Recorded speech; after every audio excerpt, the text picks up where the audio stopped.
And I bring up cancer because it's such a common thread. It was on the forefront of my mind because I saw the ties between low HLA expression and high CD47. Unstable cellular infrastructure and signaling. There's a whole checklist of things that cancer thrives in, right? And then I wondered, okay, well, of all these things that are kind of like tumor permissive and pro-cancer, how many of those things exist in the pre-diabetic or the diabetic state? Does any of this mess with the kill switch technology, the anti-CD47? And it seems strange to me at a baseline level to kind of borrow this very influential cancer characteristic in another health facet, like we know what we're doing with it. It's like, oh, if you know what you're doing with the things that make cancer work, what's going on in the cancer research world? It's really, really strange.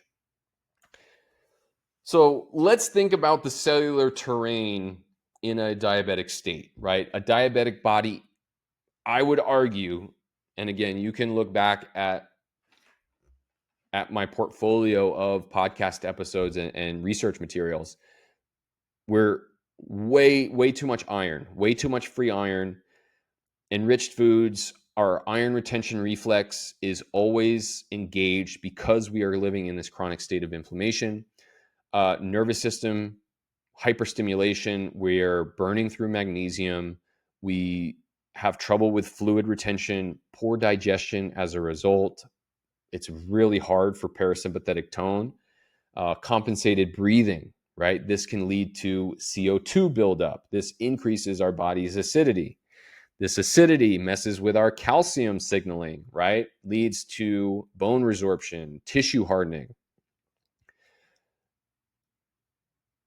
With our food the way it is and the degree of inflammation we're experiencing on a daily basis, we just don't have the antioxidant capacity to handle for the degree of oxidative stress that we're going through. Part of it has to do with poor liver function and gut instability, right? If our main filters, the main things we use to filter our blood, filter our food, and make sure that we can absorb things are broken,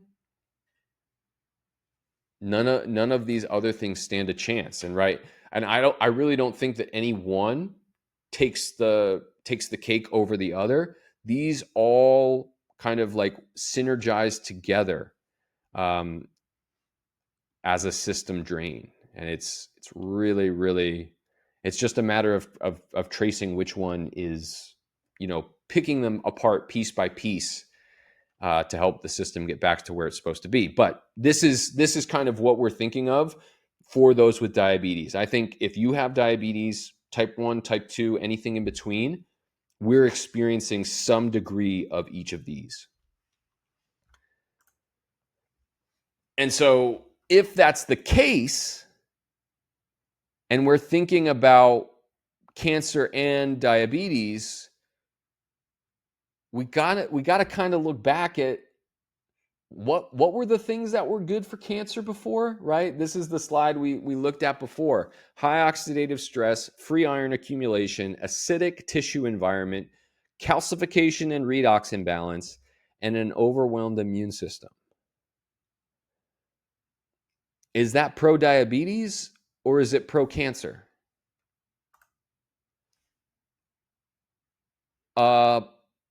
It's both.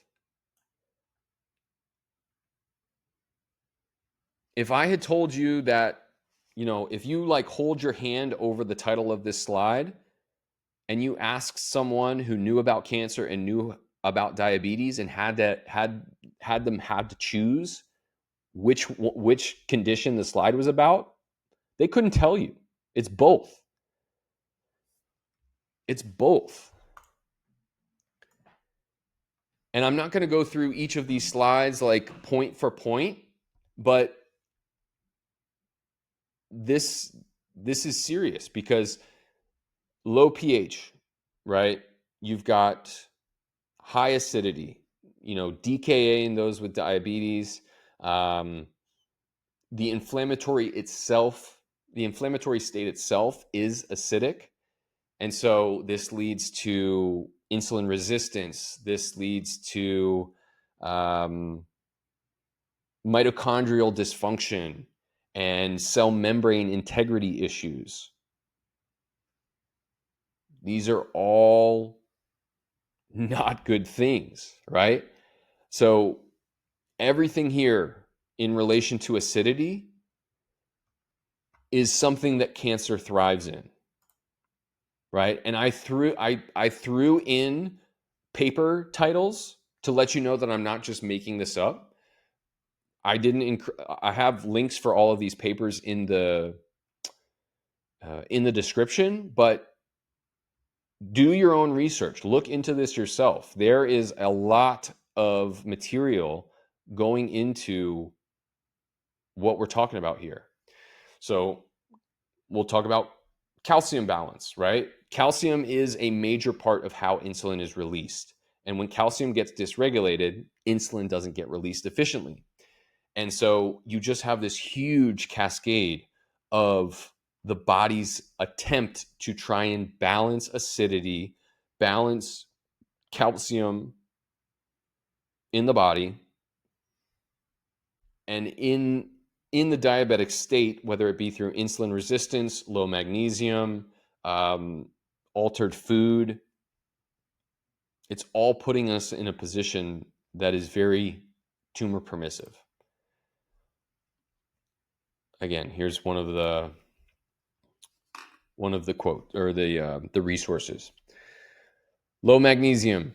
Again, this kind of goes hand in hand with that calcium dysregulation. So low magnesium, this could be hyperstimulation from the nervous system leading to an increased magnesium burn rate. You need magnesium to help repair the enzymes needed to keep DNA stable.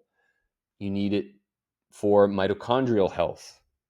You need it for liver health. And if you don't have magnesium, you don't have any of those things. Not having any of those things makes you more susceptible to cancer. Link in description. Vitamin D, right? Everyone was talking about, there's a lot of papers talking about how unclear supplementing vitamin D is on cancer outcomes, but you have to look a little bit deeper, right? What about vitamin D receptor? What about our body's natural ability to create its own D and absorb its own D? So many things happening in a diabetic body are compromising our ability to create our own vitamin D, to absorb supplemented vitamin D, and this increases our risk for the big C. And then just a few more: redox imbalance and chronic reactive oxygen species, chronic sympathetic tone. All of these conditions coalesce to put you in a really tough spot when it comes to A, managing your diabetes, but also B, protecting yourself from the development of tumors.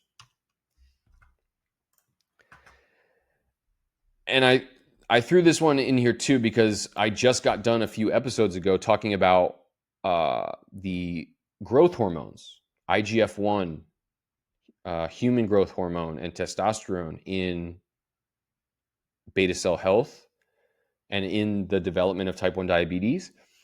And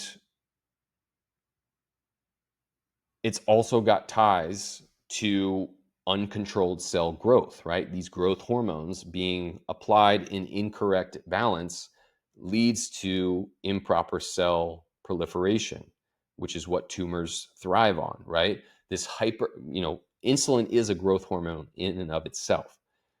And for those developing diabetes where there's a lot of insulin, but you're also resistant to that insulin, the insulin does something. It's pro-growth somewhere.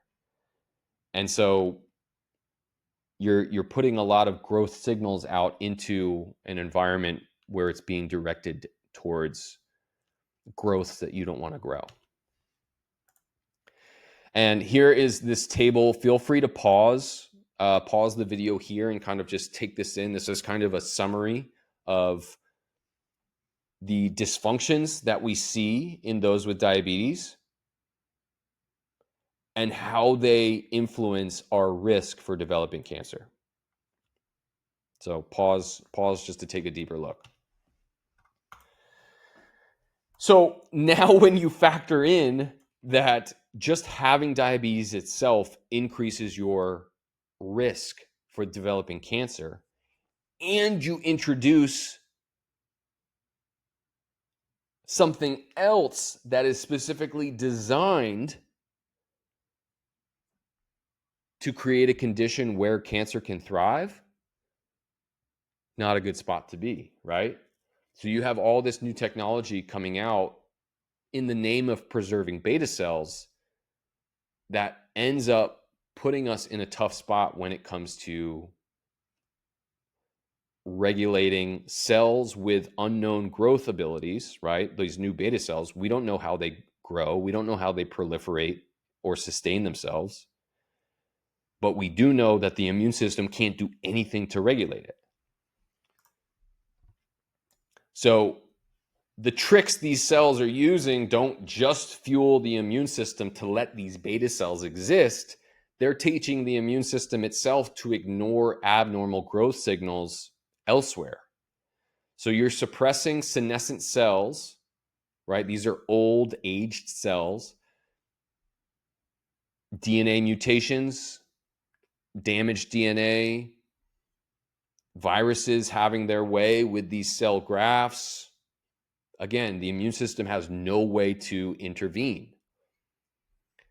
In an environment pre-existing the new beta cells, where you've got a lot of oxidative stress, unstable methylation, free iron, an acidic environment, and diminished vitamin D signaling. What more could a tumor want? And I want to quickly interject here that I'm not bringing up this diabetes cancer connection to make you afraid. It is scary to bring up cancer, and all of these correlations, these similarities in conditions that bring about both diabetes and cancer got me thinking. And again, you're watching me realize all of this in real time. The similarities were just too strong to ignore. But it brings up a good point, because you may have already started to think to yourself, well, Bowie, if there is such a similarity in terrains between diabetes development and cancer development, why don't more people with diabetes develop cancer?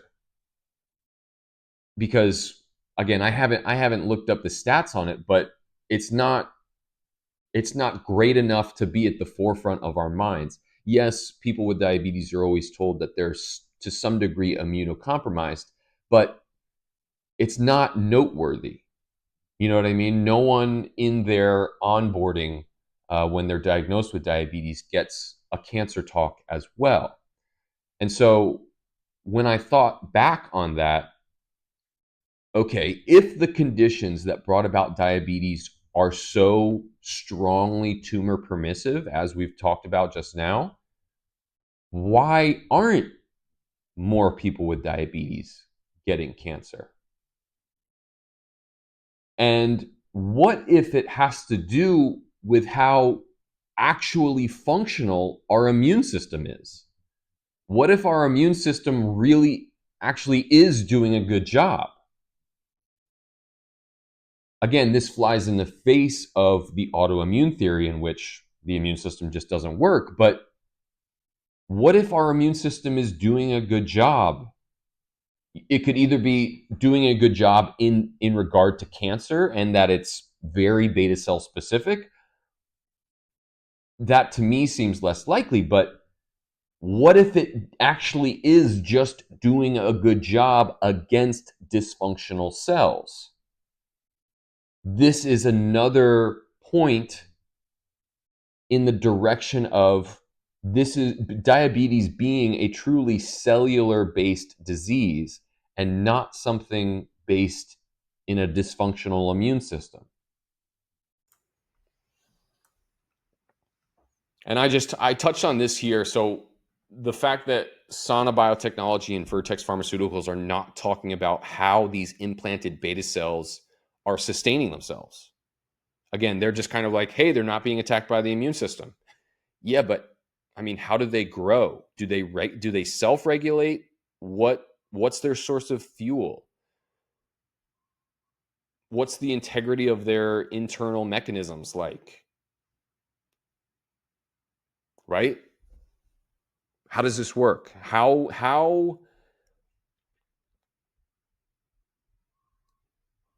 are they sustaining themselves? Immunoevasive beta cells are not currently optimized for natural turnover, right? A cell ages, it dies, it's renewed. Just the cycle of death and birth. They are immune invisible, so natural clearance is hindered. Again, what is the degree of hindrance? Can they be cleaned at all? They may not have been designed with self-replication capacity. Again, we don't have a lot of data on that from these big tech companies. So how do these worn out cells, how do these undernourished cells, how do some of these defective cells get cleaned without a global kill switch that leads you needing an entirely new transplant? So you have to wonder aloud, what does this look like in a real world situation? Your body, in its state of diabetes, which is already fighting to regulate calcium, not just in beta cells, but bodily wide. Liver, gut, nervous system, immune system. Keep iron in check. Maintain the redox balance to allow for proper and healthy mitochondrial function. And then we take away its ability to flag a mutating cell as dangerous. It's really it's not a good situation to be in, because you're not in a safe space, and your ability to communicate that you're not in a safe space is taken away. It's breeding a lack of safety.